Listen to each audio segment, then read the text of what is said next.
Time for a deep dive into the one issue that matters most in a capitalist democracy: money.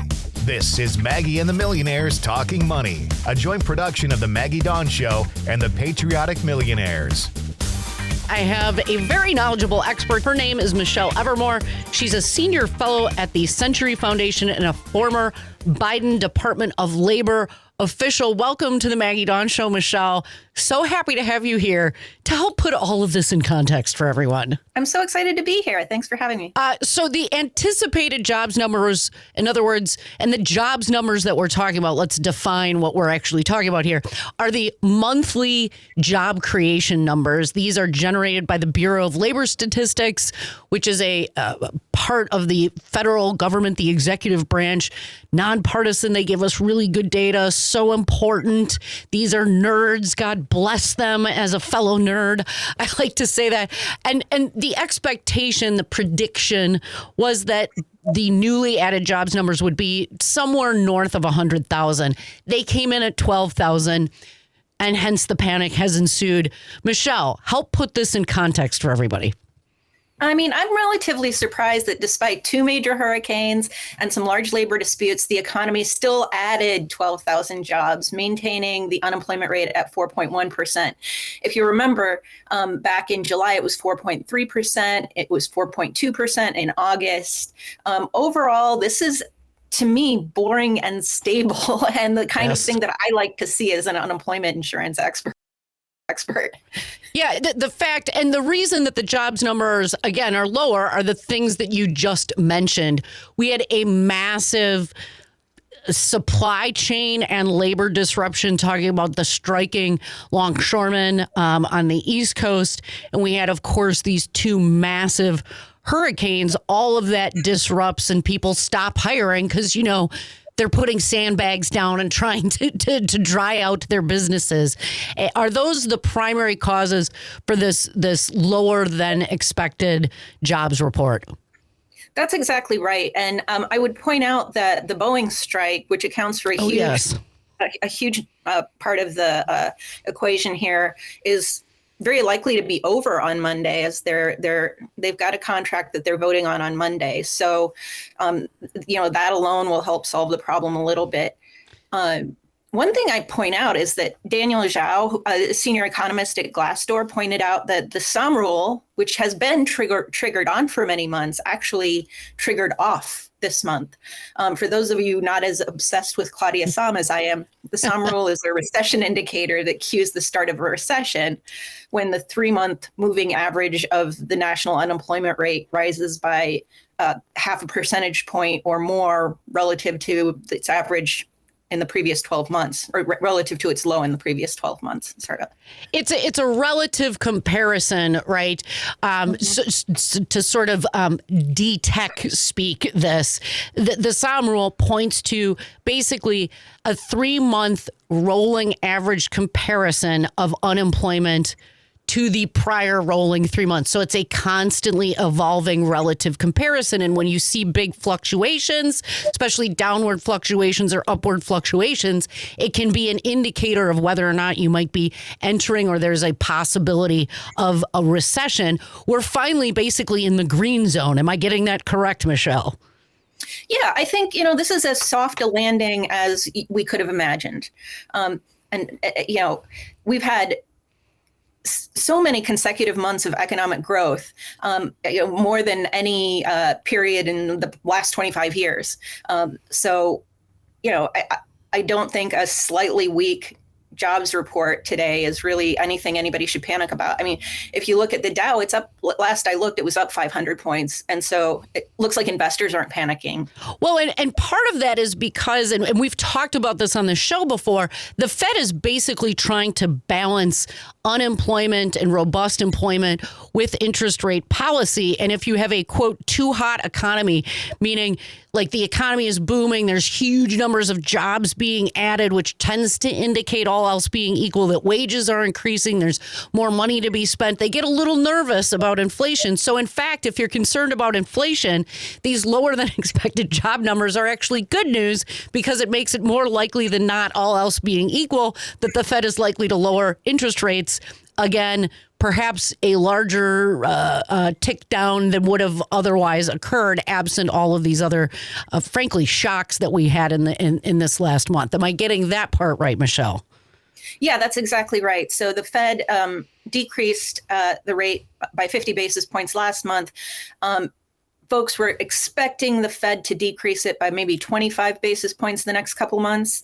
But I think this jobs report might actually mean good things for the interest rate, yes, which will make it easier for people to buy things. Instead of a 0.25 point percentage rate reduction, when we nerds talk basis points, it's another way of expressing percentages as fractional percentages. So instead of the Fed bringing down the interest rate by just 0.25%, likely, at least some are arguing that it'll be a 0.5% reduction. Again, that's really good for all of you out there. If you've got consumer credit, you got car loans, home equity loans with variable rates, all that kind of good stuff, that's good for you. Interest rates going down. I also, Michele, being a data nerd, had to go look up some jobs number averages. And since you worked in the Department of Labor in the Biden administration, I wanted to share these with you and ask you if these numbers surprised you at all. When you compare, and again, calculating averages here based on Bureau of Labor Statistics data, the average number of monthly job ads under H.W. Bush, W. Bush, and Trump is under 10,000 a month. That is their average over those administrations. Under Clinton and Obama, the average job ads per month, just over 175,000. So you go from under 10,000 for those Republican administrations to up over 175,000 in the Obama and Clinton administrations. And President Biden, his average job ads per month, upwards of 350,000. So context here matters. I think these averages deeply matter. Michele, explain why these averages should be really important to every single one of you listening in Wisconsin and beyond if you're a working person. Yeah, no, I was around in the late 90s when there was this huge debate over whether it was even possible to have sustained unemployment under 5% and not have massive And here we've had sustained employment under 5% and decreasing inflation down to like normal levels. And labor force participation is increasing. So the number of people of working age who are either in the workplace or looking for work is at a historic level. And real wages are increasing. So, yeah, this is sort of an economic unicorn, what we're looking at here.